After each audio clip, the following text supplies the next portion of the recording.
Smart listeners, suatu hari saya menerima curhat seorang istri yang sangat kesal terhadap sikap suaminya yang tidak pernah mengungkapkan permohonan maaf.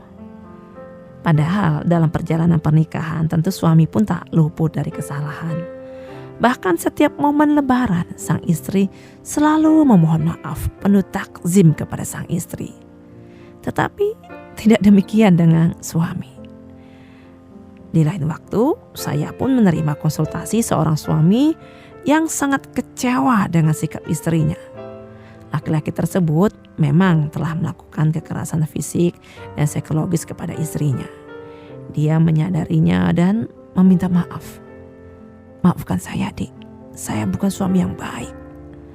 Tetapi ternyata permintaan maaf singkat ini ditanggapi secara reaktif oleh sang istri dan tidak dianggap cukup untuk menebus semua kesalahan yang telah dilakukan selama ini.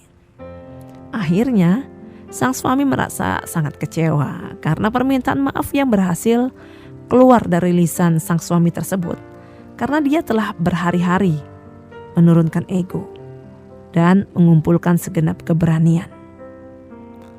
Smart listeners, mengapa pria sulit mengungkapkan permohonan maaf walau terbukti salah sekalipun?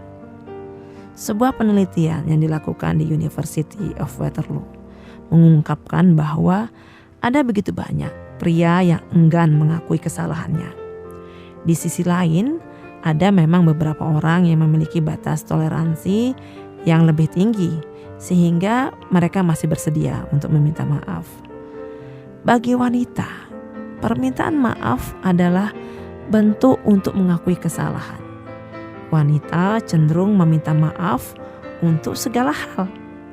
Mereka melakukan ini sebagai sebuah cara untuk berhubungan dengan orang lain dan menjaga kesehatan hubungan ini.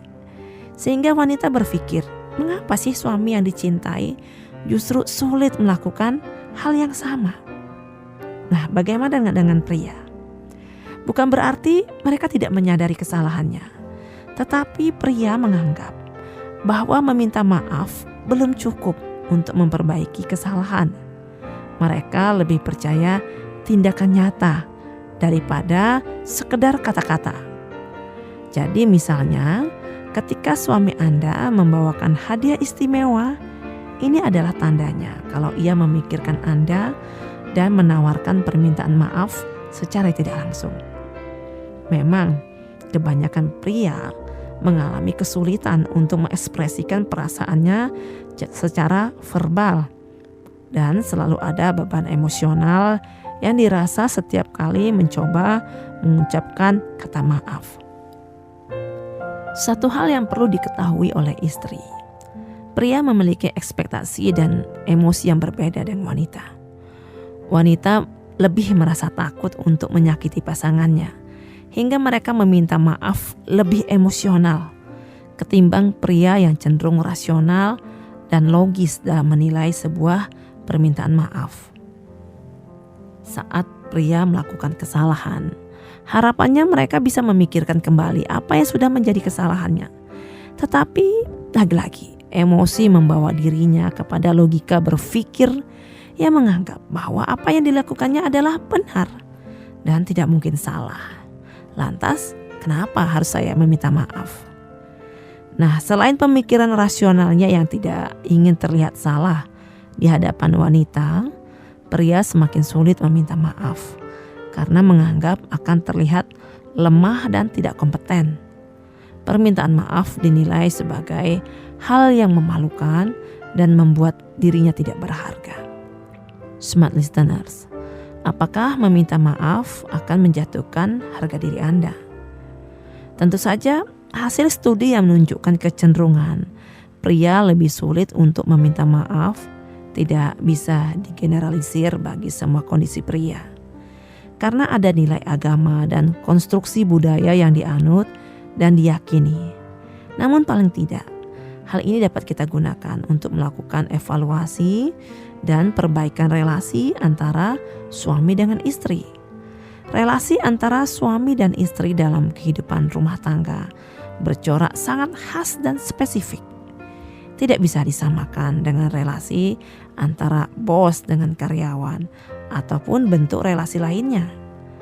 Ikatan yang terjadi antara suami dan istri melibatkan ikatan hati, perasaan, dan pikiran. Ikatan visi, bahkan hingga fisik, spiritual, dan material, semua pun ada di dalam keluarga. Jika terlintas di dalam pikiran Anda bahwa meminta maaf akan menghancurkan harga diri di hadapan istri, benarkah? Meminta maaf akan merendahkan martabat dan harga diri seseorang. Permintaan maaf dalam kehidupan keluarga adalah bahasa komunikasi, bahasa cinta, bahasa perasaan, kasih, dan sayang. Sehingga siapa yang paling mudah meminta maaf dan memaafkan, sesungguhnya dialah yang paling mulia.